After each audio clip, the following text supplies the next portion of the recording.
আসসালামু আলাইকুম প্রিয় ভিউয়ার্স, আশা করি আল্লাহর রহমতে যে যেখানে আছেন ভালো আছেন, সুস্থ আছেন। সবার সুস্থতা কামনা করে আরও একটি ভিডিও নিয়ে আসলাম পূর্ণিমা চলাকালীন।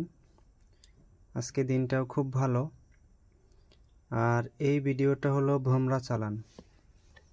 তবে এই ভোমরা চালান ভিডিও, এই মন্ত্র স্বয়ং সিদ্ধি মন্ত্র। আমি যেই মন্ত্রটা স্বয়ং সিদ্ধি করা সেটা আমি বলে দেব এবং লিখিয়ে দেব, আপনারা দেখে দেখে পড়লে হবে। তারপরে যদি আপনি অমাবস্যা পূর্ণিমাতে অথবা শনি মঙ্গলবারে মুখস্থ করেন, সেটা আপনার জন্য অনেক ভালো হবে।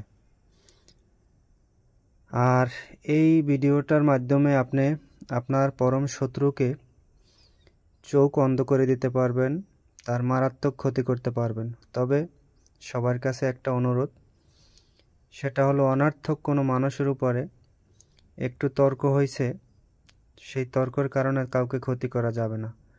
যদি আপনার শত্রু চরম অবস্থায় পৌঁছে যায়, তখন তাকে আপনি শিক্ষা দিতে পারেন, কিন্তু কোনো মানুষের উপরে অনর্থক বান অথবা চালান কার্য করা যাবে না। যদি আপনি করেন আমার বিদ্যে নিয়ে, পরে আপনি বিপদে পড়ার পরে যদি আমার চ্যানেলের দায় দেন, আইনি ঝামেলা করেন, তাহলে কিন্তু সেটা করতে পারবেন না। ভাবিয়া করিও কাজ, করিয়া ভাবিও না। বুঝে শুনে যা কিছু করেন বুঝে শুনে তারপরে করতে হবে। আর মন্ত্রটা খুবই ছোট আর নিয়মটাও খুবই সহজ। যারা করবেন অবশ্যই নিজেকে তৈরি করে তারপরে করবেন, তৈরি ছাড়া কিন্তু এটা করা যাবে না। আর নিয়মটা আমি বলে দেব, দয়া করে সবাই ভিডিও শুরু থেকে শেষ পর্যন্ত নিয়মটা শুনবেন, তারপরে মন্ত্র দিকে যাবেন। অনেকে নিয়ম শুনেন না, আপনি কমেন্ট করে বলেন এইভাবে কি হবে, ওভাবে কি হবে। আমি তো নিয়ম বলেই দিই, আর আপনি ভিডিও না দেখে তারপর যদি কমেন্ট করেন, তাহলে সেটা ভালো হবে না। নিয়মটা শুনেন। শনি মঙ্গলবার, অমাবস্যা বা পূর্ণিমার দিন ভোমরা চালান কাজ করা যাবে। একটি ভোমরা আগে থেকে ধরে নেবেন, তারপরে গোবর, গরু যেখানে পাখানা করে সেখানে যে গোবর থাকে, সেই গোবরেতে পোকা থাকে, পোকায় লাড্ডু বানায়, দেখবেন গোল গোল লাড্ডু বানায়। সেই লাড্ডুর উপরে ভোমরাটা রেখে এই মন্ত্র, স্ক্রিনে যে মন্ত্রটা দেখতেছেন, এই মন্ত্র 21 বার পরে 21টা ফু দিয়ে, তবে এই কাজ করতে হবে দক্ষিণ দিকে মুখ করে বসে, ধূপকাঠি এবং ঘিয়ের প্রদীপ জ্বালাইয়া, নিজের মাথাটা ভালো করে ঢেকে, পরনে শালু কাপড় পরে, তারপরে নিজের দেহটা ভালো করে বেঁধে বাসার থেকে নেমে যাইয়া তারপরে এই কাজ করতে হবে দক্ষিণ দিকে মুখ করে বসে।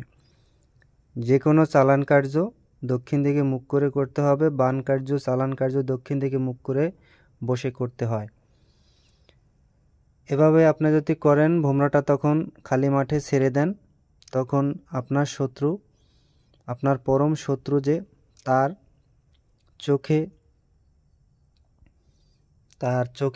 চোখ যে অন্ধ করে দিবে ওই ভোমরায়। এটা কিন্তু পাওয়ারফুল একটি চালান কার্য। দয়া করে অনর্থক কোনো মানুষের উপরে কাজটা করবেন না।